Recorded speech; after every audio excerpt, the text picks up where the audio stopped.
All right, welcome to the Pro Wrestling Illustrated podcast. I am your host, PWI senior writer Al Castle, joined once again by my co-host Brian Solomon. It's been a while.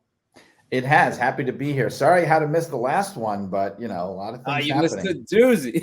I know. I saw it, but I'm back this time for another doozy. So yeah, and while you're away, your annual visit to the Cauliflower Alley Club, right? That's right. That was kind of part of why a lot happening in the month of August, and we love going. My wife and I, it's a great excuse to go out to Vegas, but we couldn't go last year because they had it during the first week of school. I don't know why, but they thought better. But it's always a great time. I love the Cauliflower Alley Club. We love getting out there whenever we can. What were some of the highlights this year? I saw Sting got a big award. Yeah, so Sting got the Iron Mike Mazurki Award, which is their top honor. It's sort of like their Lifetime Achievement Award. And that was night one. It's kind of expanded over the years to become a 2-night awards dinner. It used to be sort of like an informal buffet on the first night and then the awards dinner on the second night. But they give out a lot of awards. So Sting, and night two, I guess the headliner would be Kurt Angle, who got the Lou Thesz Award, which, because Lou Thesz had been the president of the CAC for years after Mike Mazurki. But it was a cool moment because Kurt Angle first got brought to the CAC in 2001 by Lou Thesz. And I remember that because I was working for WWE at the time, and we did an article about it, and I interviewed Angle and Thesz. And he mentioned that. He even mentioned my article in the speech that he gave. And it was just cool. It was like a cool full circle thing now.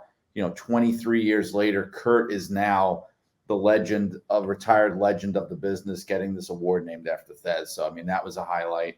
The Rock's mother was there. I saw her playing video games. Adam Ivia, yeah, she had her ukulele with her. She was playing songs all weekend. It was just a lot of fun. A lot of you get to rub shoulders with people. It's not just for people in the industry.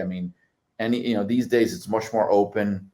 You can rub shoulders with Cowboy Bob Orton goes every year. Haku is usually there. JBL is now a regular. RVD can usually be found at the bar. Rey Mysterio, he didn't come this year because he's been more full time now, back on the road again with WWE, but he's been coming a lot. It's just and writers and journalists and things and historians like me get to rub elbows, especially if you're involved online in the wrestling world and a lot of people that you've never met in real life. Yeah. It's very cool for that reason too. You can really hang out with people in real time. It's fun. And it's Vegas. You can't not have a good time in Las Vegas. I'll be going to Vegas for the first time in April for a different reason, different wrestling related reason. Wait, you didn't go to WrestleMania 9? No, it was before. Yeah, I heard there was a lot of opulence that year. yeah, I don't regret that one. I don't regret missing that. Anyhow, good to have you back, Brian. Thank you. It's been sweet last year. A lot of news gone on since we last talked. Big shows between All In and All Out and Bash in Berlin. I don't think we've even talked since SummerSlam.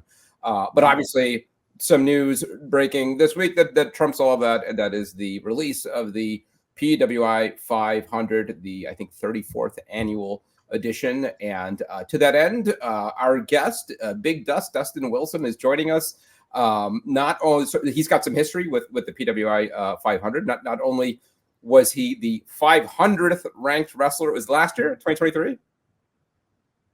It was 2022. I was number 500 on the list. And then 2023, I was 499. So I believe I was one of only 2 people to do that. Joe Rule's got a comment somewhere in my inbox of telling me the sweet man that he is. Let me know. But you like kind of history making. Hate to brag. Trajectory is moving in the right direction.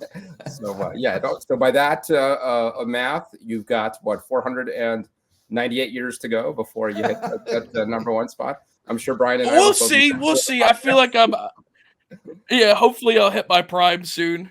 Hopefully Twitter doesn't exist by that point in the future, so it'll make things a lot more smooth for the rankings each year. The everything app. Not only has Dustin been part of the PWI 500, he actually is putting together a documentary essentially about the PWI 500. I got to see kind of an early copy of it. over the weekend that I thoroughly enjoyed. And as you touched on, I mean, it's not just about your experience, but the experience of other people who have been in that 500 spot. Really, as you touched on, one of the more, if you're not going to be number one, it's not a bad spot to be in, right?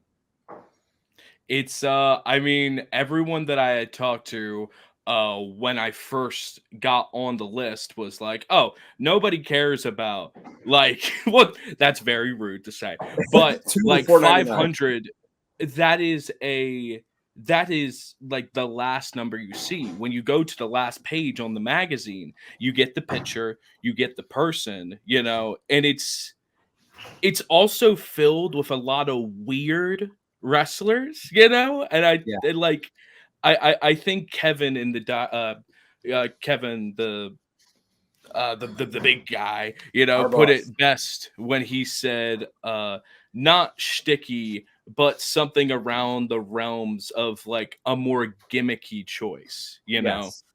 Yeah. There's definitely a lot of history in that spot. And I think you touched on another reason that it makes it kind of coveted is I think every time we've done it, we featured a picture of 500, right? So you're pretty much guaranteed to have your picture in the magazine. And there's certainly kind of a type, and there's some famous ones, some that you feature in your documentary. And I won't give away too much about the documentary, but fair to say you interact with some of these people. Oh yeah, I mean a lot of very interesting people, all different types of characters that you would meet in independent wrestling.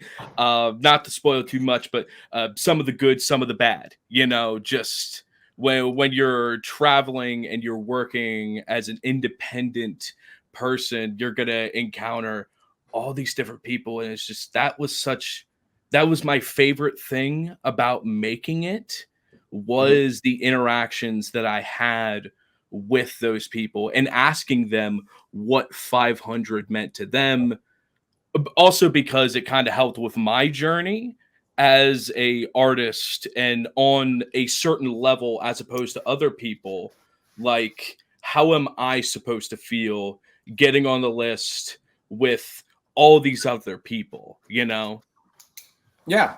And you got, I touched on it before, you got the list there behind you. You wrote up everybody who ever hit the 500 spot. And I spelled Zeus's name wrong. Fun fact. Did not realize.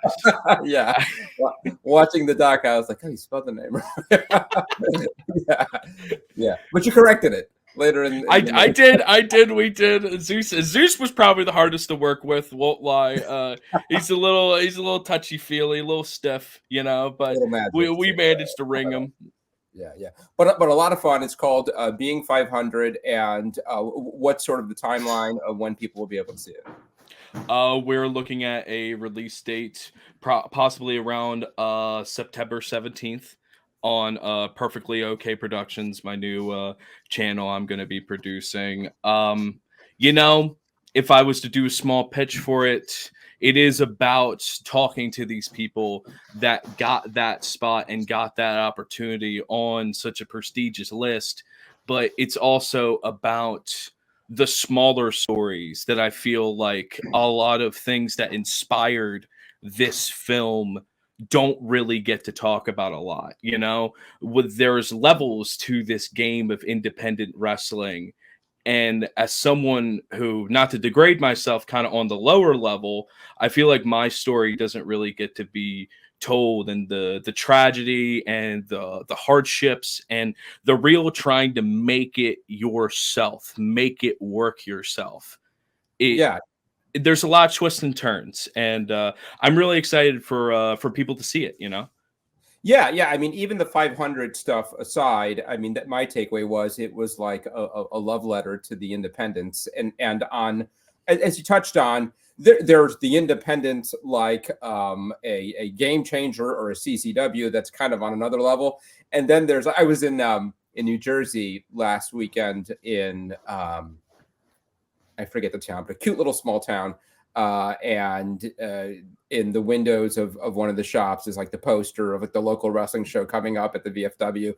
You know, you never heard of anybody on this. It's just like a bunch of guys, and I think like, who is it that is both doing these shows and is coming to these shows? And then it was like the next day that I watched the documentary, and it really kind of brought you inside that world, and very charming, very, you know, handled with a lot of love, and you get the appeal of why people do this. And I think there's an assumption in with independent wrestling that the aspiration is always like, I'm working my way to the main event of WrestleMania. And I don't know if that's the case for you, but you see that there are certainly a group of people for whom this is its own reward, right? Success is what you make of it. It is a personal defined thing. And I think throughout the making of this documentary, especially when real life things happen, you know, and not to spoil too much, but you're not saddled enough physically or financially to deal with those situations, as well as trying to get a multi-year long storyline set up. There's a lot of hurdles that happen with that, you know? And I mean, I'm excited for people to see that. And I kind of hope that, selfishly, I hope that people that are in my situation might look at the film and see themselves, you know? Like see, like trying to. I literally saw myself a couple times. As soon as it came out, like, hey, that's me. That's why Kevin was like, "Oh, I was going to talk to you." I said, "I know him. I pulled clips of him. I know exactly who that is." Yeah. But a lot of fun, and again, I mean, just the wrestling magazine kind of historian and buff that I am. It's great to see, you know, a lot of people just talking about the history of the 500, which is something that's always fascinated me. So, and some really interesting. I forget the guy's name. The guy who used to be in the Vaudevillains. Who you? Simon Gotch. Simon Gotch. Yes. Simon Gotch. Yeah, I thought he had. I didn't necessarily agree with all of it, right? But I thought he had like a real sober take on the 500, and I might even reach out to him because you know, it's what I not that I hate or disrespect, but maybe it's a little more annoying, is the real kind of aloof, like, oh, nobody cares about this sort of thing. And he had somebody who was sort of like that. Well, it's interesting, and I won't lie, just kind of like behind the scenes type look. Gotch actually does say some very sweet things about the list itself. And we're going to like publish like the entire interview because it is very interesting, and boy, can that guy talk. But it is, we had been looking for someone to kind of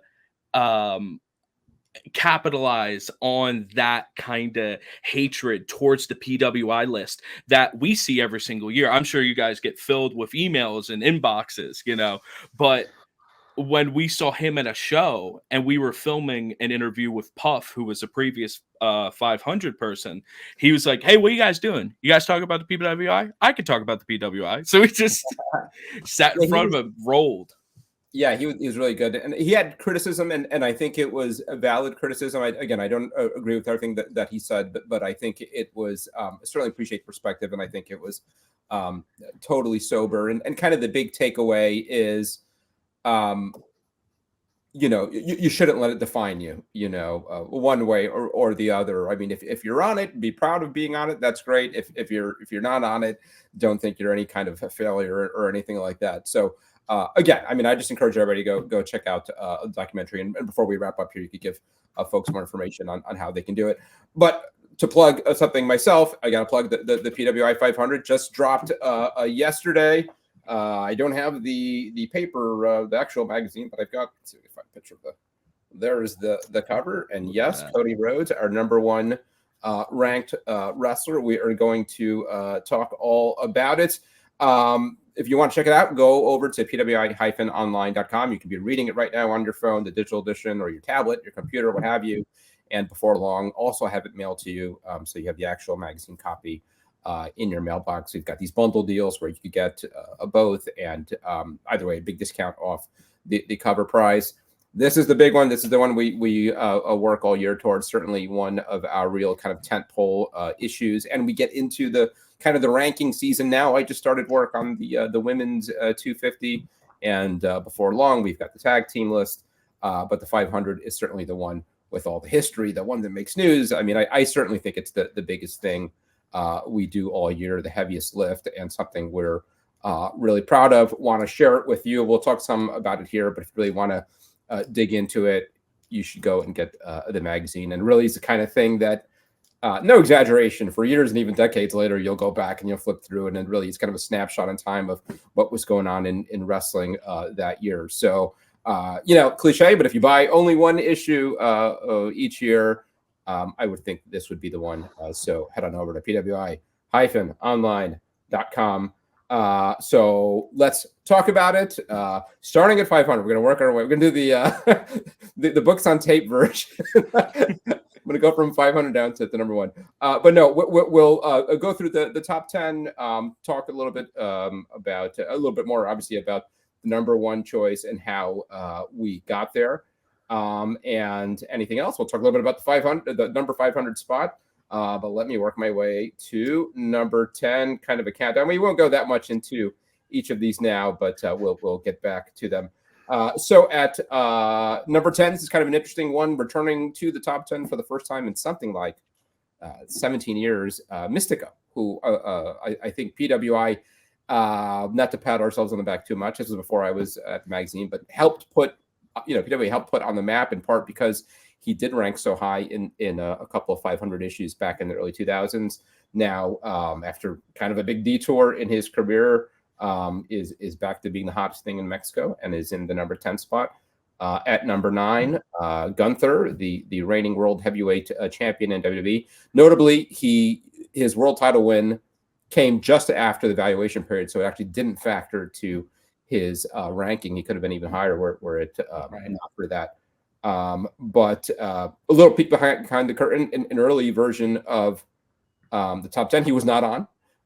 And as we do, there's a lot of shuffling that goes around. People get moved in and get moved out, and he worked his way into the list, which means somebody worked their way out of it. And you shouldn't assume it's 11 because it's not exactly the way it works.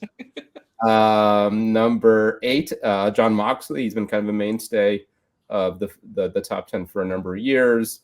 IWGP world title win, and I think he also held some gold in AEW over the evaluation period. International title. That's right. Yep. And did really well in the Continental Classic, made it to the finals. MJF at number 7. I would have thought a year ago he'd be even higher because he was on such a run early in the evaluation period, but ended up missing about half of it because of that shoulder injury. Number 6, Damian Priest. Another guy who a year ago I don't know that I would have pegged being in the top 10, but kind of fluked his way into that world title at WrestleMania, but had a pretty respectable world title reign. I think solidified himself as a main event player. Tetsuya Naito is number 5, a guy who we left off altogether last year, one of our more notable errors, and I began his write-up just with an apology to him. Hard to overlook him this year. Another G1 Climax win, 2 IWGP world title wins. And he was ranked last year. Again, some people get moved around in and out, and at one point we moved them out and never moved them back in. So we certainly apologize to him over that. Last year's number 1 ranked wrestler is number 4 this year, Seth Rollins. The second half of his more or less of world title reign, or most of his world title reign actually, was in the evaluation period. Number 3, Will Ospreay, a guy who I think, a certain kind of fan has pushed to be ranked high on our list and even number 1 for a number of years. And at the end of the day, it is, about wins and losses. So even last year, I don't think he cracked the top 10. But a great year this year, obviously coming over to the States, and a lot more eyeballs on him among American fans helped his case. Number 2, Swerve Strickland, who I think almost any other year might have been number 1. A great year. A guy who jumped 110 spots from last year. So really like an incredible rise for him during the evaluation period, but hard to deny, especially the back half of last year and into this year. Just came on super strong with that feud with Hangman Page. Did really well in Continental Classic, won the title, and just went on a great run. Notably, the highest ranked Black wrestler ever, I think, tying with The Rock that did it like 20 years ago. So good for him. And number one, again, Cody Rhodes. Brian, let's talk about it. This is my 18th, I think, PWI 500. There have been years where choosing number one's been really hard. Last year was probably as hard as I remember. A lot of discussion and debate. This one was one of the easiest ever. So, not a lot of suspense, I don't think. But, if you go over the criteria, he checks all the boxes. Do you think this was a gimme? It was a slam dunk. And sometimes I just scratch my head. I'll go so far as to say, I scratch my head at anyone who doesn't think it's a slam dunk. I mean, it just seems like, especially if you understand what the criteria are and everything like that and how it works. Once you understand that, it's a no-brainer. I mean, you could debate all you want who the best performer is. May not be Cody, whatever kind of criteria you want to have. But judging by the criteria we use, it was easy. And I thought it was very amusing, especially calling back to what we were talking about before about how wrestlers try to sort of play off like, who cares? Doesn't matter, Cody himself saying in the issue, don't let anybody fool you. Everyone cares. This is something that's important. And this is not only the top number one pick, this is the top person in the industry right now, as far as most people are concerned, and saying this. You know what I mean? So it gives you a little bit of insight onto how a lot of people really think, whether they want to admit it or not, that the list does carry importance and it's valued within the industry. And you got people now, I mean, for crying out loud, most of the wrestlers now, if they were fans, they grew up reading it and following it themselves. I mean, Cody Rhodes was like 6 years old when the first PWI 500 came out. You know what I mean? So, I thought that was very gratifying to see. But yes, that to me is an easy pick. I mean, we even put it on the cover, how many matches he had, what his winning percentage was. We put it right there on the cover. And the fact that he won the main event of WrestleMania, got the world title, the whole deal. Who else could it have been? I'm sorry. Yeah. I mean, I'll say that there was some discussion, maybe some folks trying to make the case for Swerve, and the conversation was had. But I think ultimately it was pretty unanimous. And as you touched on, if you follow the criteria, it really was the only choice. Interestingly, I feel like for years people have been expecting him to be number one, including Cody himself. I remember doing Busted Open last year, and like they had the whole team. I think Bully was there, and Tommy Dreamer, and obviously Dave, and they sort of polled him beforehand, and I think almost all of them expected it to be Cody. They thought it was a gimme, and after he didn't make, and I think he was in the number 10 spot last year. His sister was on social media going crazy, and I talked to Cody a little bit about it. Still is, by the way. Thought, and I don't know why, but somebody over there thinks that somebody over here that has some kind of vendetta against them, and certainly I don't. And being part of these conversations, I could tell you that it's always been straight up looking at the criteria, and the reality is, whether it was last year and less of a secret now. Cody was expecting this a number of years ago too, when he was in AEW, or at least pushing for it. And the reality is, like, no, I mean, like it's never been a popularity contest. And I think the thought was, well, he's the biggest star in wrestling, he must be number one. But he didn't win the world title last year. He had a lot of key losses. He missed a lot of time because he was still nursing that arm injury. And for all those same reasons, it's why he was such a slam dunk this year, because activity. He was as active as anybody in wrestling, not just the biggest star in wrestling, but also like not at all like the Brock Lesnar, Roman Reigns kind of model, where because you're the biggest star, you work only a few times a year. This guy's working every house show. I forgot what it was, but something like 160 matches or something. He's on almost every single show that they do anywhere and in winning, the world. winning. Yeah. And I don't know if you saw this, but I did, because I've spoken with Teal over the years, and when I did the interview, the article about Dusty and Cody a couple of years ago, leading up to WrestleMania 39 or the 2023 WrestleMania, about how Cody was fulfilling his destiny and all that stuff. I got compliments from a lot of members of the Rhodes family, but she posted, she retweeted it, and she said something like, "I'm very, very happy for Cody achieving this honor finally. However, my grudge against this publication is not over." I don't know if you saw that. I did, and I don't know. The thing is, I thought, look, he got the 500 number one. He was also on the cover after WrestleMania, as I felt he definitely should have been.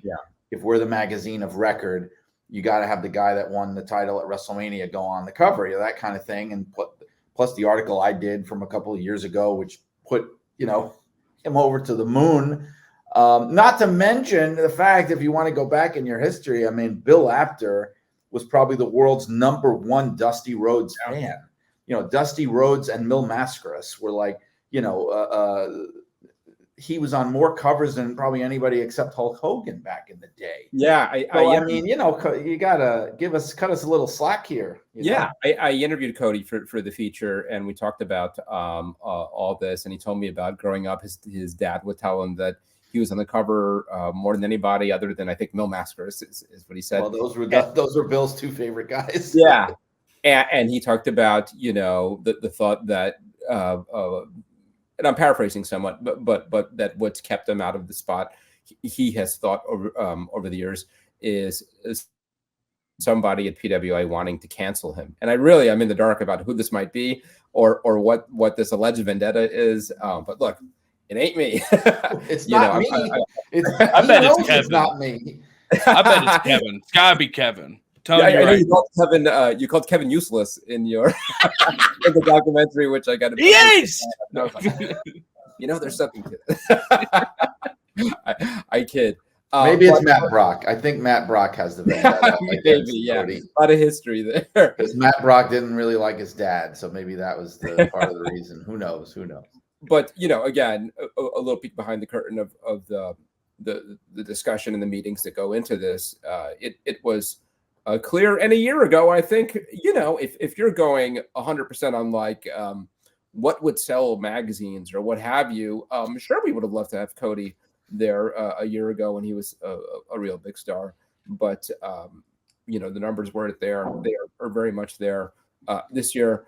Dustin, I'll ask you about this. You kind of touched on it, Brian, the biggest star in the industry.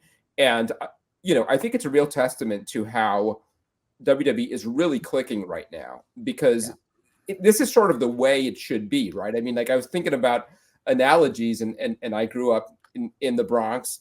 And, whether you're talking of that 70s era Yankee dynasty or the 90s era Yankee dynasty, the biggest franchise in all of pro sports, you sort of begin with the notion that they're going to win it all this year, and it's up to them to fail or for somebody else to take it from them. And again, that's sort of how I looked at this too. Is like WWE as the biggest wrestling company on the planet. If all goes well, their biggest star should be the world champion, and that guy should be the number one on the PWI 500 every year. And if you go back over the history of the 500, very often it has been the case. And when it hasn't happened, it's because, AEW or WCW or TNA or what have you have New Japan a couple of years have stepped up and done it better than WWE has. But in this case, again, it really speaks to them hitting on all cylinders when they're having the success they are. Their biggest star is their world champion and a big draw, and he is winning and performing at such a level that it's like, oh yeah, of course he's the number one in the PWI 500. And we'll see in the end. The year-end voting is up to the fans, but we'll see if he kind of hits the trifecta between WrestleMania and the 500 and the year-end awards. If I can Right. chime in with something real please. quick. I've always found it interesting doing all my research with the list, like looking at like who was 500, who was number one each year and each year consecutively. And there's like a weird pattern where when business is booming, typically the person making their company the most money is number one. I mean, you look at like the biggest example is the first time the list ever happened. 1991, had to look, got the date written down in there. It was Hulk Hogan and then it was Zeus. And then you look at something like this year where it's like, of course, Cody's going to be number one. Objectively speaking, you can't look at that company and see how much money and how much profit that run and that story is generating for them. Yeah. But that's where the booking comes in, because Cody was the biggest star in WWE a year ago, right? Mm-hmm. But they were telling the story, and there was nothing wrong with it. And what kept Roman out of that number one spot last year was that he doesn't wrestle enough. And it's what kept him. I wrote about this in my take in the magazine. It kept him off the ranking altogether this year. He's not ranked. I've got mixed feelings about that, because he was one match short. So if he defended his title one more time, or if he just had a singles match one more time, even if he lost it, I guess, not only would he have been ranked, I mean, he probably would have been in the top 10. And I'm sure last year, not that I'm not going to speak for him, but I would imagine, if you're talking about Cody feeling snubbed, I'm sure last year when he saw, because he's thinking about it maybe from a different set of criteria than we are, but when he sees Seth Rollins at number one, and clearly I don't think anyone's going to argue that Seth Rollins was at a higher position as a star in the company than Cody Rhodes. He was not. And I'm sure Cody's well aware of that. So that's the kind of thing that would stick in your craw without understanding, well, this is also a very kayfabe list in part. We're looking, he's world champion. You are not. You know what I mean? And at the end of the day, when you're an insider in the business, that may not mean as much. You're looking at who the biggest draws are, the biggest attractions are. The world title is a tool to that end, right? Peek behind the curtain, all that kind of thing. But I can imagine from his point of view, that something like that probably was frustrating if you don't fully understand. Another thing I see is like, people will think of it as like like we're judging performances. That's another big one. That's the argument for like a Will Ospreay. Ospreay, right? Like I've already seen that. Like, how is it not Will Ospreay and all that? Even if we take into account, which I don't agree with, but as many people feel that he's the best all-around in-ring performer, that's not what the list is, except in 1997. Other than that, it is not about that. Yeah, I think it's the only time we didn't have a world champion in the number one spot. Can I just say something? I don't want to derail everything, but I have a theory about why that happened, and I know none of us were involved in it at the time, but 1997, for those that were fans, that was a very crazy year in wrestling from creative standpoint. Things were going completely in directions they'd never gone before. It was the first year, especially since the PWI 500 existed, but really the first year, I think, ever, where you didn't have one person who was world champion for the majority of the year, at least. It was the first time that ever happened, where it's like, this guy had it for a few months, this guy had it for a few months. There was nobody that year, because I looked at it, I tracked it down. There was no one person who was world champion for more than 6 months during 1997, even cumulatively. So that probably threw them off at the time, going, well, how do we judge this now? Because we don't have a dominant world champion in wrestling. That's my theory as to why that happened. And the other thing that was happening, and not to spend too much of the podcast. Yeah, sorry. We always go back to that crazy year. No, but it's fine. But the other thing that I think was happening that year was work rate was becoming a thing, right? Because really right through the mid 90s, and certainly the entire like WWF era before WCW came on strong and Cruiserweight Wrestling came on strong, and ECW had a hand in that too. It was like American wrestling was about, big personalities, and, you had Bret Hart in there and Shawn Michaels, who were fantastic wrestlers, but it really wasn't the priority, for what it's worth. I got to interview Dean Malenko a couple of years ago for the podcast. That was one of like my bucket list interviews, and we talked about it a little. And I think he also thought it was kind of nuts for the legendary or infamous ones, or that one and the Miz. I love the Miz's number one. I want to throw that in there. That's my favorite number one y'all ever did. I was part of that one. Oh my god, such a based pick. I said, yeah. That was the troll year. That was great. Yeah, but it wasn't trolling, and it wasn't though. I know. I think it's around the time, and I can only speak for my time at the magazine, but we really started to drill down a lot closer on criteria. Even in those earliest years that I was working on the list, my first list was 2007. I think, and certainly before that, I would think there was more of like a gut factor, like who does it feel like this year? But at some point, I do think we started looking at it a lot more analytically and following criteria to the point where now it's like, we're adding up numbers and wins and all that. I mean, it's kind of like this sort of like, I say scientific, but at the end of the day, of course, there's some gut, especially when you get to like that back half of the list, and your movie dealt with it a lot. I think you raised the question of whether even you had enough matches to make the list, and you made the list. So, am I going to tell you that we're there counting matches for 500 wrestlers? No. But I do think we try to approach it as objectively as possible. Any thoughts on anybody else in the top 10, Brian? What do you think about the year that Swerve has? I think I wrote about it a couple of years ago.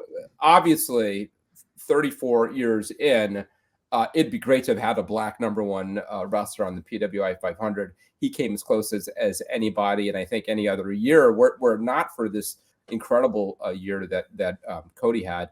If you put the year that Swerve had in this evaluation period last year, I think he beats Seth Rollins to number one.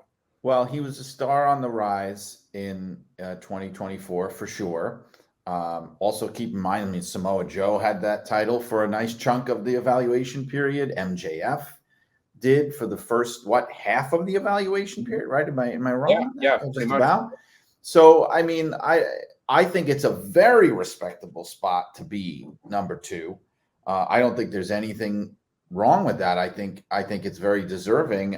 Again, if you're looking at visibility in AEW, that to me, it's easy for me to say that he would be the top guy in the evaluation period. If you get these people that all they care about is WWE because they're the number one company, those people are probably angry that he's that high. You know what I mean? Yeah. Because they're thinking, well, like Gunther's a bigger star, and and all these other people are bigger because WWE is a bigger company. But that's also not how we do it. Again, that's where the criteria come into play. So I think that's a perfectly fine spot for him to be in. I wouldn't imagine him being number one. The same thing, like we said with Ospreay, it's not we're not rating. It's not the diving competition at the Olympics. We're not rating out of 10 and that kind of thing. We're not the Observer. It's a different kind of thing. And I also want to say one thing too, not about Swerve, but I know that there are people out there also, if all you're doing is, understandably so, if you follow wrestling in North America, US and Canada, people probably scratch their heads whenever somebody from Japan or Mexico pops up on the list.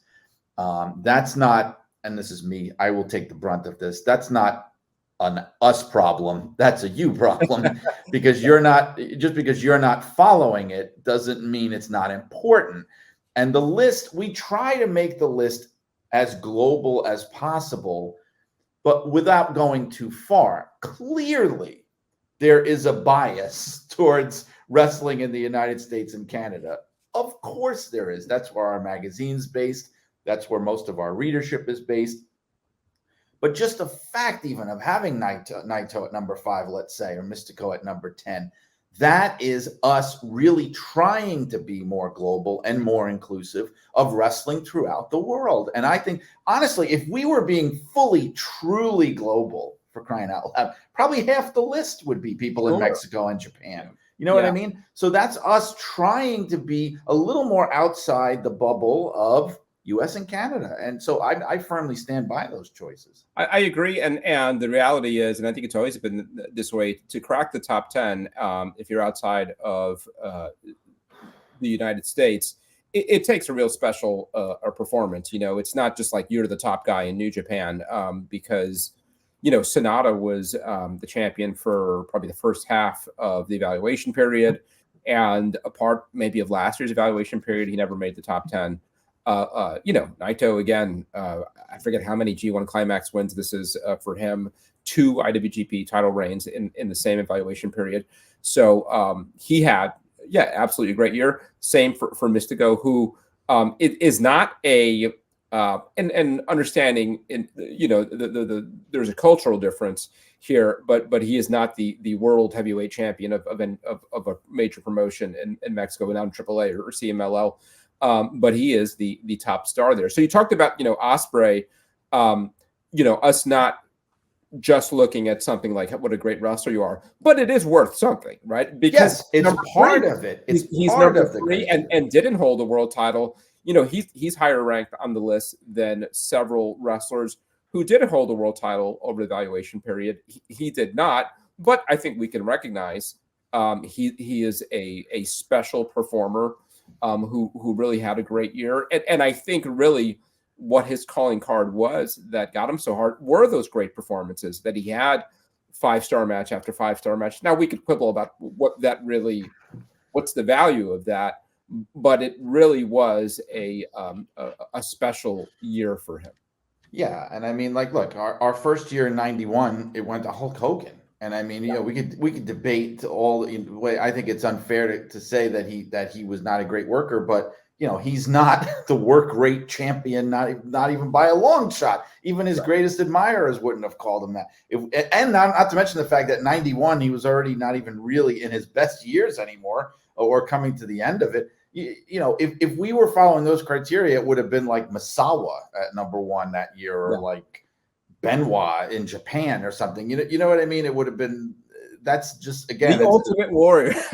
Yeah. Oh, clearly the Ultimate Warrior. I think about it. It's like the Warrior would have had the title for part of the evaluation period. Why wasn't he number 1? Anyhow, so as far I'm thinking about who else is on the top 10 worth talking about. I don't think any huge surprises. Dustin, kind of on the outside looking in, Brian and I had a hand in putting this together. Anything surprise you about somebody being slotted in that top 10? Any names you were expecting to see that aren't there? I mean, from my perspective, I think y'all got it right. I mean, from a person who's a part of professional wrestling and also a big fan of everyone involved, I mean, I think it's pretty hard to argue the top 10 spot.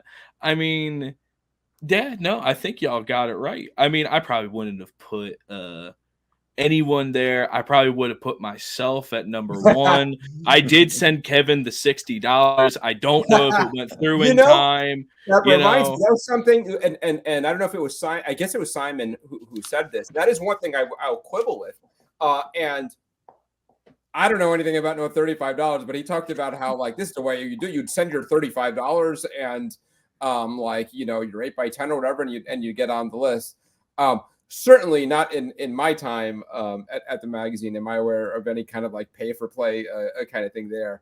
It's everywhere. It's that whole like idea of that, especially when you get below, like once you start getting to like the real independent wrestling side of the list, that's when like the people and the detractors will be like, they paid their $35. It's like, it's always $35 too. That's what I don't understand. Yeah, that's very specific about. Yeah. I certainly haven't seen any of the $35. I think it was gone up over the years. Yeah, I know. So we're on the 34th year, so it's like $1 a year. Goodness gracious. So I'll give you guys just outside the top 10. At 11, Samoa Joe, Sami Zayn at 12, Drew McIntyre 13, Bryan Danielson 14, and Moose 15. One of the storylines I think of this year's 500, Brian, is like how deep wrestling is right now. That you've got guys like Bryan Danielson and Drew McIntyre, at 14 and 13. I remember in the not so distant past making, these lists, and you'd get to like 10 and you feel like, are we really up to like this level of guy kind of scraping the I don't want to say the bottom of the barrel, but these are top guys in wrestling and didn't crack the top 10.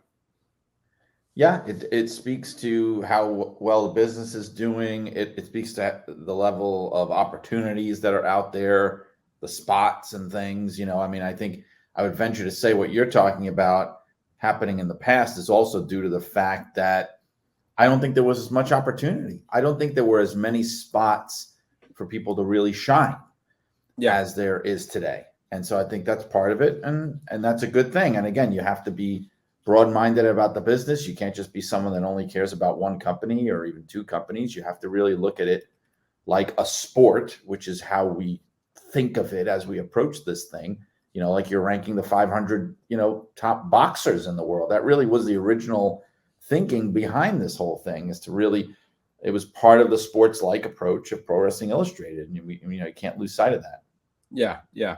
Another thing I wanted to bounce off you, Dustin, is the role of like independent wrestlers on this list. And each year I kind of scan it to see what's the highest that an independent wrestler made it. It's kind of harder to decipher this year because what it means to be an independent wrestler is so different. Now like the whole forbidden door being open, you've got guys who kind of work for a TNA or something, but you could also see regularly working on the indies, like Mike Bailey's at 34, a TNA guy, but also a guy who still regularly works the indies. I guess maybe unsigned. Would that be? Yeah, Michael Oku is at 30. Yeah, that's kind of who I was looking at. Yeah. It was either that or it was going to be Cruel, who's at I think he's at 39, right? Yep. Cruel. Yep. Yeah, 39. Yep. I think like when I think of independent wrestling, I mean, I'm pretty sure he's still independent wrestling champion at the time of this recording. Cruel is. So, I mean, if you're going to have any like big representation, I mean, he's the man. And and he's the type of man that I see him at like a whole bunch of different shows. I'll see him absolutely killing it in front of like a sold out crowd. And then I saw him just the other month at like a bar show that I did, and he did like a run-in. And I don't know, to me, like when I think of independent wrestling, that's an independent wrestler. Yeah.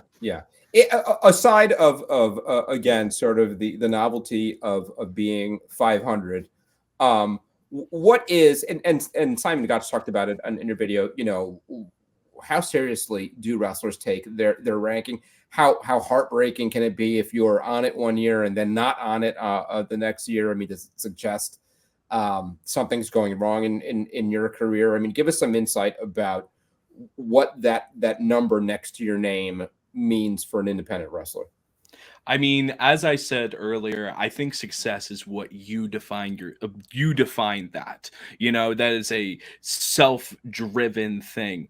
And from what I've talked to and from what I've experienced, I think not to like scorch earth or anything, but I think some people that are the detractors and are not very fond of the list as a concept, I think that they are seeing it from a different perspective as people who do really care about their position at the list. One of my good friends, Rob Rockham, he got on the list this year. I can't remember his number, but he got a big old picture. But he had been working for so long before I knew him.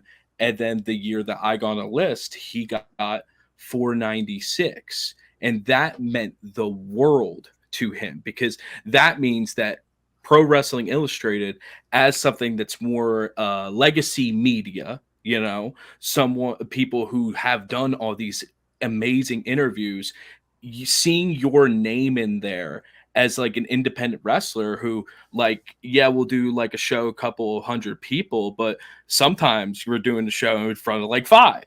Mm-hmm. And that means the world to us, but I think in the end, how you feel as a performer about the list is how you define success. Like, is it going to make you happy seeing other people look at your accomplishments and rank you high, or is it, or are you not going to give a damn?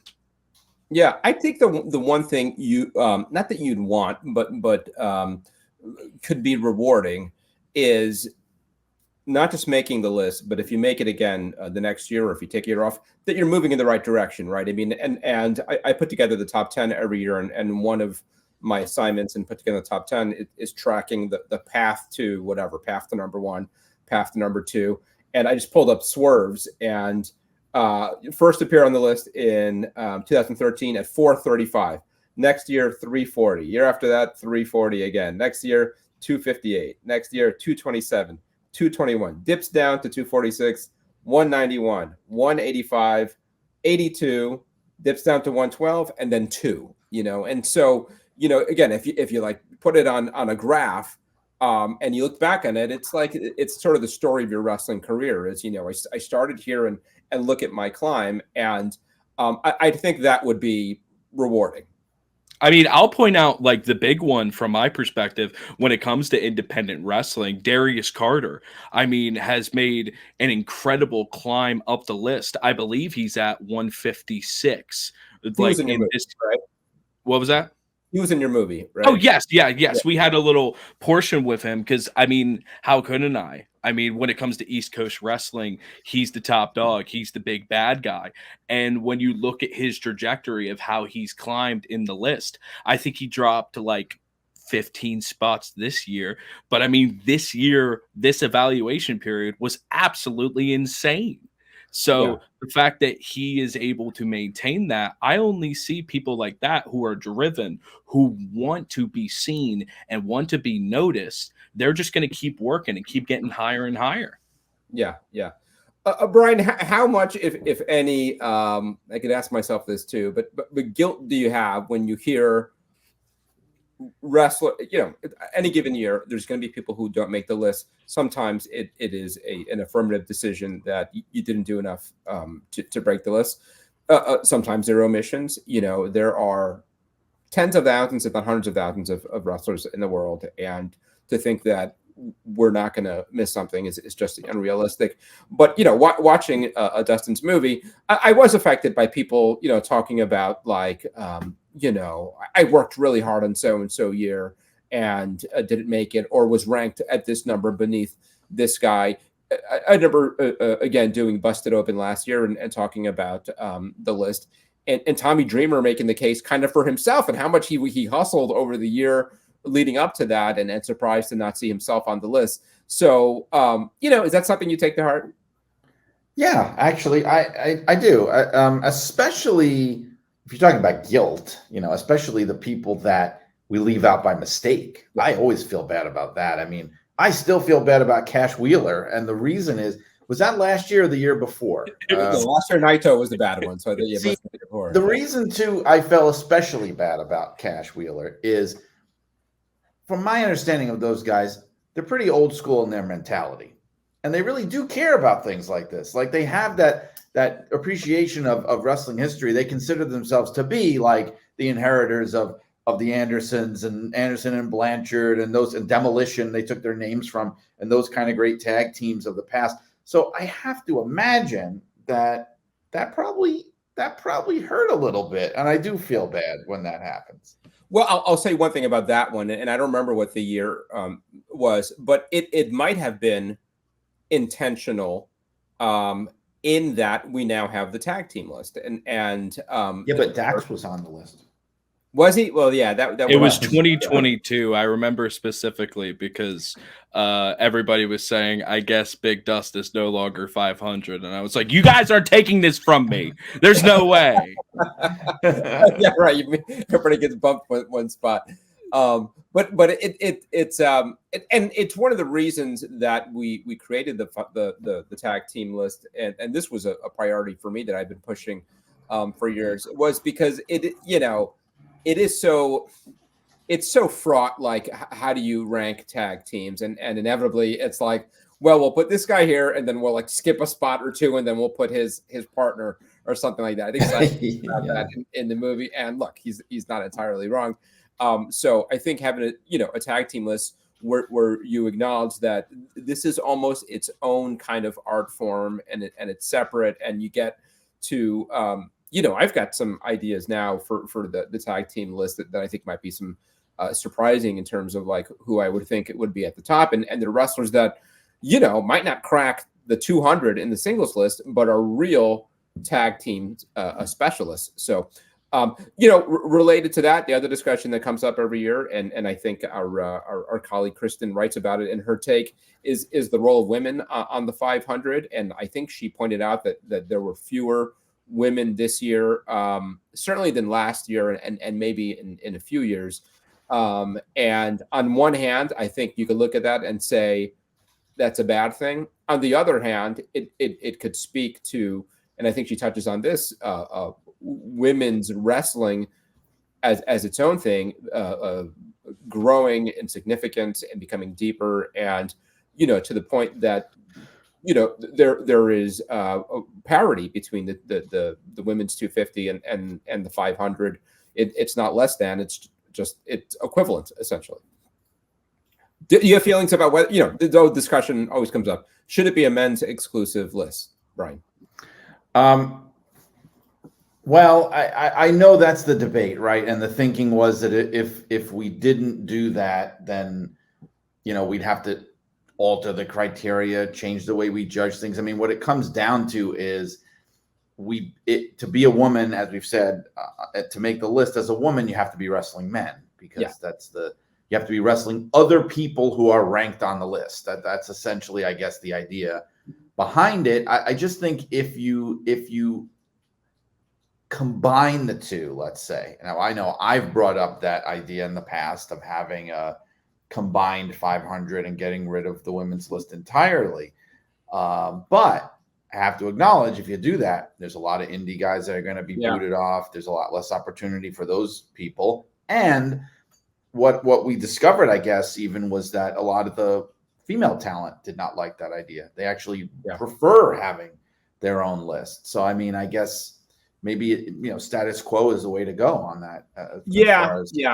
It gets a little. One thing I will say is I think maybe some of it might be I definitely think that there might be some confusion arising, again, because of unawareness of the criteria, that people who look at the 500, the men's 500, or whatever you want to call it, the heavyweight 500, and you see women on there, they're not really understanding why they got ranked on there. Right. They're just thinking like, so they're going, why is Alley Catch on here, but Bailey's not on here? Right. You know what I mean? Because they don't understand the criteria. So I could see how some confusion might arise from that. But what do you do then? Do you leave them out? They're wrestling men and they're doing well against men. There are women who won titles from men, who defended titles against men. So what do you do? Say, well, it doesn't count. Sorry, you got to wrestle women. I would say, and I don't know if it's a conversation that we need to have here, especially without a woman at I think there is an argument for saying, if a woman has success wrestling male wrestlers, it should count, but it should count towards the women's 250 list, right? It might be almost a counterintuitive thing where including the women on the 500 it almost suggests that the women's 250 is less than, because the real honor is getting on the 500, right? Because we're not ranking in the women's 250. We're not ranking the men who wrestle women, right? Yeah. No, it's true. And I guess the one that's done really well on the 500 over the last few years is Masha Slamovich, who does well again this year. I think she's fantastic. I think she's great, and I think she should do really well in the women's 250 because of all that. It's a little tricky, because then, all right, so if you wrestle men, then you can make it on to the 500, but are the activity standards exclusively for wrestling men? So you need to wrestle whatever it is, the 6 matches or 10 matches. Do they all have to be against men, or does your activity, even wrestling women, count as enough activity, but we're only giving you credit for it. It's just a mess, right? Well, I mean, professional out. wrestling itself is pretty much a mess. I mean, I Yeah. think personally, from my perspective as like a talent, the way that you guys do it, I completely think makes sense. But also, it's like this sport to allow for more creative freedom. I am all for intergender programs, and I think that just makes sense, especially when you're at a certain level. You know, you're just opening up to new, different, better matchups. You know, and so I think, I don't know. When I see Masha that high up, I'm always like, oh yeah, that makes complete sense. She's absolutely killing it. But then there is a part of me is like, when I see the women's 500, and I'm like, well, why isn't she number one then? If she's like Right. absolutely killing it, I don't know. Yeah, It's not just really. that I get wrestling it. against a man and beating a man it could suggest that it's worth more, that it means more. When I don't know. It's a messy conversation. It really is one that we should have with a woman at the table. So I guess I won't push it much further. My wife is working back here. I can call her over. Get her over. Get her over. You could chime in. You know who really needs to chime in? Another man. We need to get another man on the horn. Absolutely. The other thing, and again, I touched about on this in my take, is the activity standard. And I got to say, I like, and I helped come up with the standard. And now I'm sort of like uneasy about it, not just because you get some great wrestlers who are left off the list. For one, as I touched on, I think it's really hard to enforce accurately across 500 names. And I also think it maybe doesn't account for the fact that wrestling is so different across different promotions and different cultures, where in Mexico, it's relatively rare to have a singles match. Mystico, who makes it into our top 10 this year, if you go through, and he's very active, tons of matches. I don't know if he worked a dozen singles matches through the whole year. And in Japan, it's like that too. Outside of like the real big tentpole shows, most Japanese shows, they're working tags, they're working six-mans. Like the one-on-one is, I won't say it's uniquely American, but it's certainly what we've become accustomed to here. So I just don't know. I mean, Brian, any thoughts on should some of it be gut? Like this guy again. I mean, would one more match have really made that much of a difference for Roman? And he actually had another match. But it was a tag team match. And right. I think in the last couple of years, since we created the tag team list, we don't give you credit for the tag team match. So he didn't get credit for it. That's a big can of worms that you're opening up, though. Yeah. Al. I don't know if we want to wade into that, because the fact is, I mean, a lot of us, I know if I speak for myself, I have some very strong opinions on, yes, I respect the criteria of the 500, and I always explain to people why we're, how we follow them. But I have some very strong opinions about changes and things that I would approve of, to it, or things that the ways the criteria could be altered or should amended or whatever. I don't know if we want to get into all that, but I do have, thoughts about that for sure. That I think Matt might fix some of the problems, but would be pretty dramatic in terms of the. Yeah, I think it's great that 3-4 years in, we're having these conversations. Yeah, and I'll say, Kevin is more than open to these kind of suggestions and ideas, and we have seen changes over and I do think it's still kind of even 3-4 years of a work in progress. Anyhow, great talk. I do want to get to one more topic before we sign off, but since we're talking about the 500, Dustin, what can you tell people about where they could check out your documentary? I know you gave the production company. Is it going to be, so it's going to be like a streaming? Any thoughts about film sets or anything like that?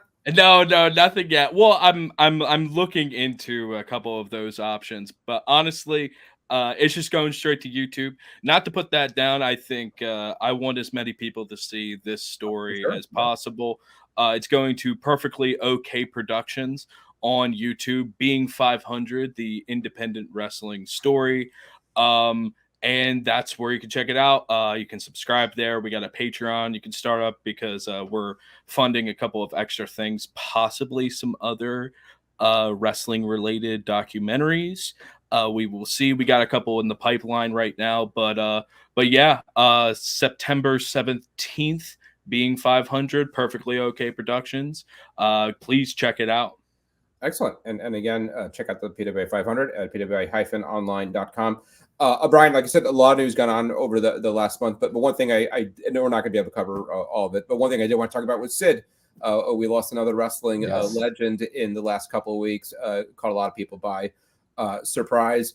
A literally a giant figure in wrestling, among big men, but also, sometimes kind of a forgotten figure. What an important player he was in wrestling during kind of a down period, but you know, for that mid '90s stretch, he was like the go-to main eventer. We need a credible guy in a main event. I think about, if I could mention the Ultimate Warrior again, a pay-per-view where the Warriors run in '96, where he was supposed to be in an international incident, that it was a 6-man main event, and like the week of the show, Warrior got fired, and it's like, grab Sid, and it was fine because it's Sid, and Sid, it's like, you see the guy, and if ever there was, out of central casting, a guy who couldn't have been anything other than a pro wrestler, it was Sid. I mean, it's a weird sort of superlative, but in terms of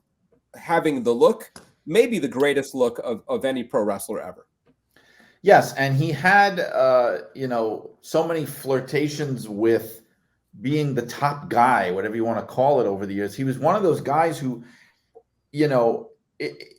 it speaks to the level of talent in the industry that people could still say, well, as great as he was, he never seemed to quite get to where he could have gotten to. It was always like he was in and out of different companies at inopportune times. Like, he's on the rise in WCW. He's a member of the Four Horsemen. You're looking at the guy, you're going, oh my God, Sid Vicious. He's right up there with Sting and Flair. And then all of a sudden, boom, he's gone. He goes to WWF. He seems to be getting groomed to take Hogan's spot. I mean, that, for those of us that were watching at the time, that seemed to be the direction. They were basically saying, like, well, maybe it's not the Warrior, maybe it's Sid. And then next thing you know, he's back to WCW. And then when he came back to the WWF, like you said, that mid-90s period, he was one of the core, utility main event guys you could always go to. But then what happened? The minute the Attitude Era was just starting to take off, he was gone again. He was in that new, but he lasted a few years that time. Yeah. He was there for a few years. And right in 97 there, when things were really heating up, so he missed out on, think about it, can you imagine him in the mix with The Rock and Austin and DX and all that stuff? He would have been in the mix of that if he was just there another year or two.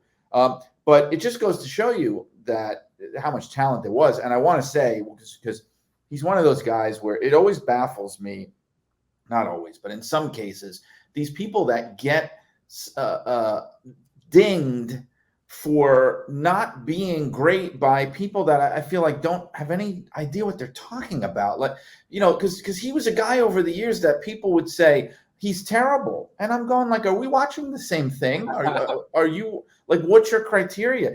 His promos, yes, nonsensical and off the rails, but amazing. That made them better. You want to talk about central casting? He was like something out of a cartoon, like the bad guy wrestler whose head is exploding while he's cutting a promo, like that was him. The look, incredible, like a Greek god. The work in the ring, fine, all right, he's not the Dynamite Kid. Who cares? He's convincing, powerful, just devastating. The power bomb, he didn't invent it, but I mean, he's the one that is probably the most associated with. How could you not love that guy? I'm sorry. Yeah. He came up during that squash match era of wrestling, and I think it really helped him. And as crazy it is, that's really when he was at his best. Was Saturday morning against Joe Blow and just beats the living snot out of him, right? I mean that's Sid, right? When you put him in that main event world title match against another big man, it could get ugly. I mean, I think of the WrestleMania main event with both of them. He had like a couple of WrestleMania. Undertaker, yes, not one of the great WrestleMania main events. True. Yeah, I mean, but wait, were you there? Sorry, I'll go on. I was gonna say you could say for his size he was fine. Truth is, I see guys his size who are much better workers. Not a lot of finesse there, but it's sort of like it's just not what he did. It's sort of like when people criticize a Goldberg great example, yes, or the Road Warriors. His was different because he was generally cast as the heel, but I think like. What you do with that guy, and at his best, what they did do with that guy is you got to like find the Giant Slayer, right? And when I think of his best run, it was that run with Shawn Michaels, yes, in the mid '90s. It's the only time I could think of like a good Sid match, or a couple of good Sid matches, and it was because the chemistry was right with those guys. He got the fans excited. I mean, like when he came out. There was a buzz because people really wanted to see him do some serious damage. Like Vader had that too. And I think, Vader to me was a better worker than Sid, but they both had that thing where they come out and you're just like, something is about to go down. There's like a thing. And were you there, Al, at Survivor Series when he beat Shawn Michaels at the Garden? Yeah. And I think we were talking about that. Okay. Yeah, 96. So you know how that energy when he came out, and maybe you could back me up on this. Shawn Michaels was legitimately pissed off. He was not playing a part. He was angry as hell because the crowd was dumping on him and cheering for Sid when he was the babyface. And I even remember sitting there. I was on the floor in the back, so I didn't have the best view. Yeah, better seats. Those are not good seats to have on the floor in the back row. And I remember looking around and going like, I thought I had missed something on television. I remember going, I remember asking people like, did I miss something? Why does everybody want Sid to win? Like, what did I miss? And then I realized I didn't miss anything. They just want him to win because he's Sid. They're just in that zone. I think some of that was about Michaels too, and kind of a rejection of the babyface gimmick, and he kind of there were a lot of more in DX and all that stuff. Right. I mean, people forget it now because Shawn Michaels he's like Saint Shawn Michaels now, but there was a time when he did that face turn with the boyhood dream and all that. There was a backlash, right? I mean, there were a lot of people that were like, give me a break with this boyhood dream thing. It felt very insincere when he's crying, he's looking down at the belt, and everybody, a lot of people knew that that's not him. That's not how he is. You know what I mean? There was like a sense of that. He was better as a heel. So I guess maybe that explains some of it too. And Sid was really like the antidote, right? I mean, like, a guy who was going to put this guy in his place and demolish him. And I think that's where wrestling promoters, went wrong a lot. And you mentioned Vader, and he had programs with Kevin Nash and with Undertaker, and none of these were any good. Him and another big man. And I get why you had to do it, but I thought his stuff with Sting was fine. I mean, I think Sting was a good adversary. Never, I think it's the first time he came into on my radar was Havoc 90 with the main event with Sting, and it's one of like the memorable magazine covers of Barry Windham coming out with the Sting makeup and all that. Oh yes, I do remember. Yeah, but I mean, like missed opportunities. Like, I mean, Sting's first title reign should have been all about like Sid. Sid was a great foil for him, And, I wrote something about Sting. I did like a Sting career retrospective recently, and I went in a really deep dive of his matches and programs and things. And and when I got to that, when he won the title from Flair, and he actually got a decent 6-month run, and when you look at what they actually did with him, it felt like it was such a waste. They built up to have I felt like they wanted to have their own Ultimate Warrior or something, Mm-hmm. And what did they do with it? And you're looking at Sid, and he's there at the same time, and you're going, and I think they had a couple of house show matches. Like that was the no-brainer thing to do. If I'm not saying if what they were trying to do was duplicate the WWF and try to do it better or something like that, that's what to do. You have Sting versus Sid as your top program, and didn't really it never really came together. But I remember even at the time I was pretty much strictly a WWF fan. I didn't have cable even yet, but when Sid was coming in to the WWF in 91, I absolutely knew who he was and knew who he had done. Even though I didn't really follow WCW yet at the time, he was one of those guys you just knew. If you were a wrestling fan and you read magazines and things, you knew like Flair or the Road Warriors or Luger. Like, these are people who are formidable people. If they come into the WWF, it's a big deal. So, yeah, he's a guy. If he came around 20 years later, I think he would have been handled better. He's a guy who would be like in Marvel movies now, right? I mean, he would be like the heavy for some villain, because I mean, just the most amazing looking guy. Those traps, that jawline. I mean, but also a guy who, I think the story with him was so often that he'd kind of get in his own way. And maybe it's respectable that he always had something of an aloof attitude toward, like, no, I want to go play softball. It's softball season. Like, but we got so-and-so show coming up. Like, no.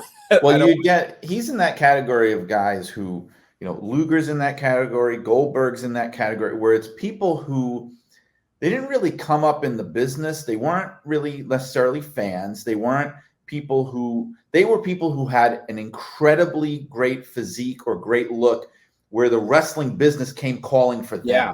The wrestling business looked at them and said, oh my God, you need to come work for us. And they were sort of like, I don't even know what this is, but if you want me to do it and I'm going to make a lot of money, I'll do it. So he sort of never lost that attitude. You know what I mean?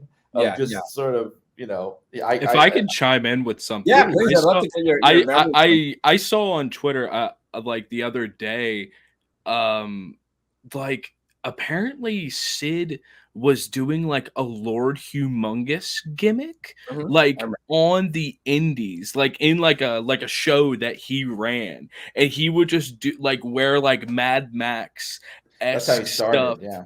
But he's like doing it like a couple years ago.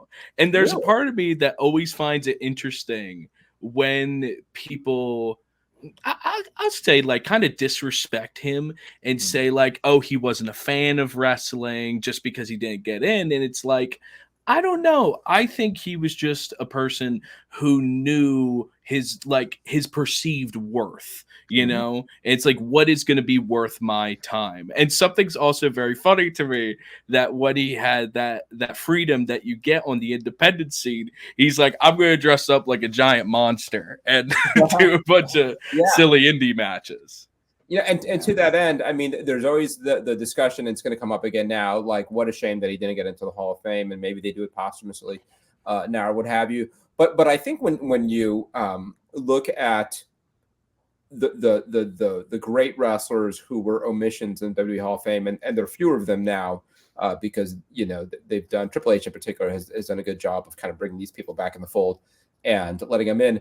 But almost to a man, it's like these people who are not in the Hall of Fame, there's in some way it like increases their legacy, because it's like they didn't bow down to McMahon or WWE, and whether it was San Martino for a long time or Ultimate Warrior. I get to mention him a third time here. Randy Savage, Randy Savage, Bret Hart, and on and on. Yeah, it's like, and they eventually came around.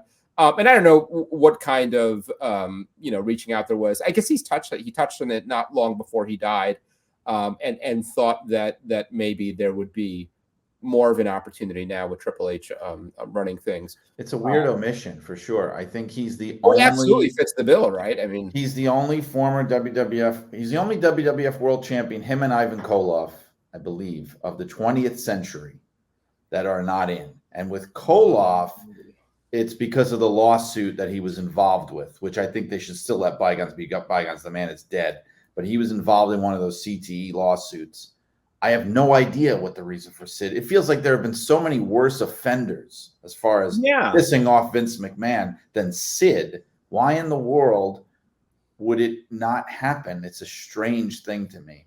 Yeah, who knows? I mean, he did make an appearance about 10 years ago or so, maybe a little bit more. Right. I remember. I mean, I know that The Rock is another one who's not in, but that's a technicality. He's going in. The only reason he's not in is because he still wrestles now and then, but that's about it. Yeah, it's a shame that a lot of these guys, it's like for what, not that it's the biggest thing in the world, but I do think it's a nice moment for wrestlers in a certain stage in their life, and it's a pity that he won't be there to see it. Yeah.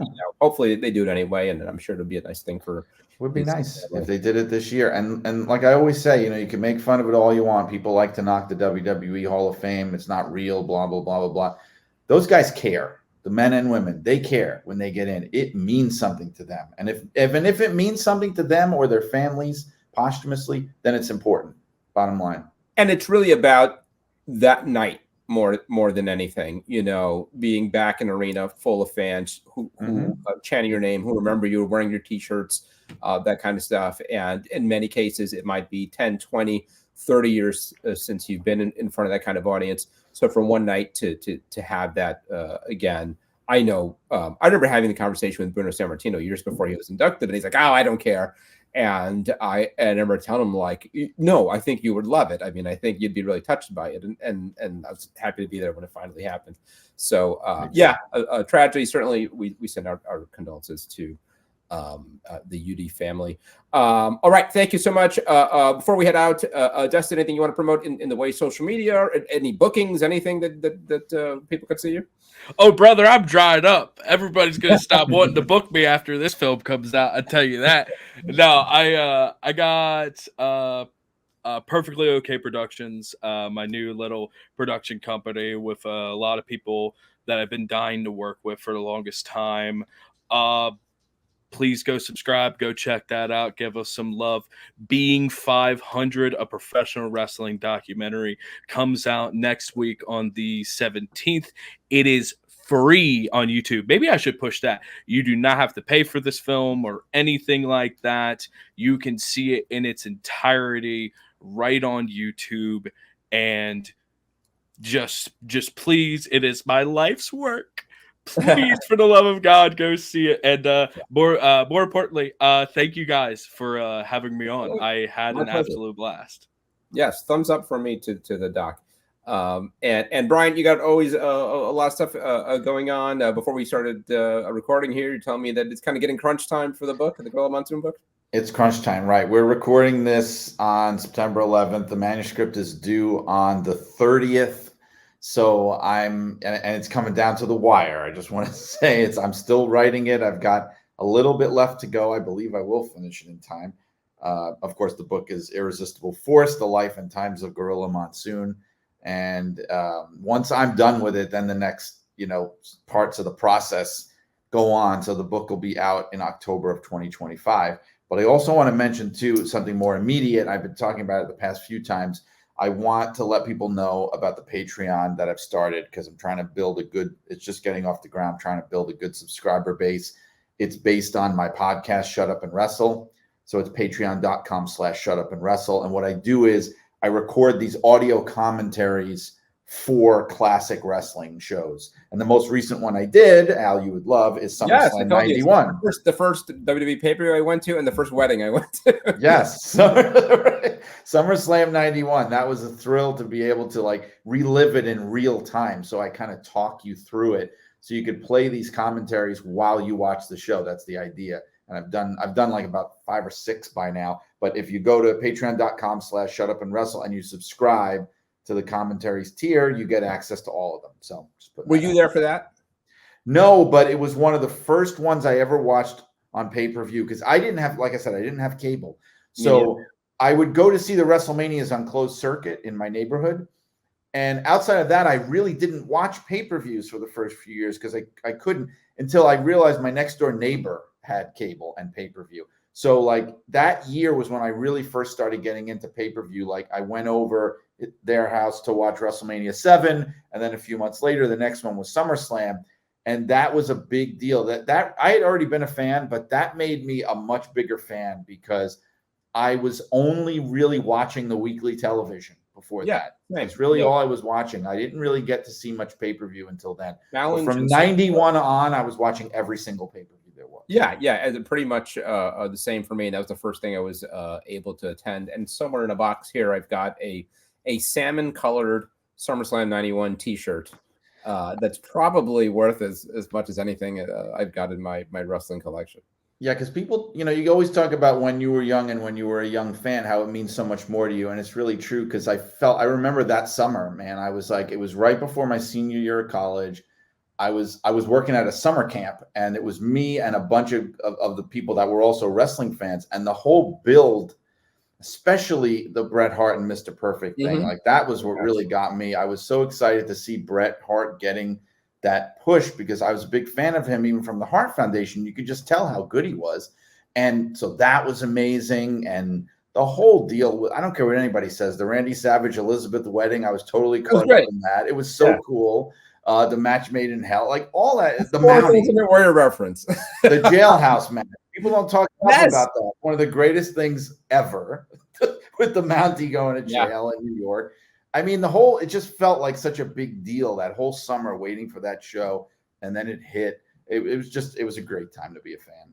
Opener was Power and Glory and the Warlord versus, it was the British Bulldog and somebody. British Bulldog, Ricky Steamboat, and Kerry Von Erich. Yeah, because weird team. Yeah. Well, in those days, what I found out years later is when with pay-per-view, the idea was when you ordered a pay-per-view, you had 15 minutes to cancel after it started. Apparently, I never knew this. You could be like, I don't want to watch this, and get your money back.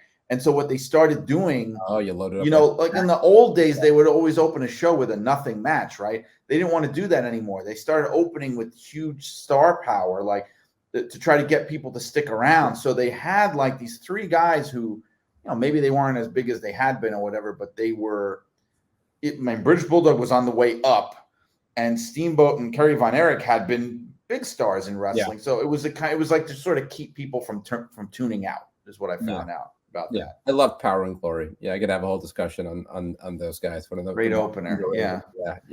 Anyhow, absolutely. Yeah, fans go and check it out for sure. Brian's Patreon. Okay, thanks so much, Brian. Again, head on over to PWI-online.com. Check out the 2024 PWI 500, and we'll see you again soon.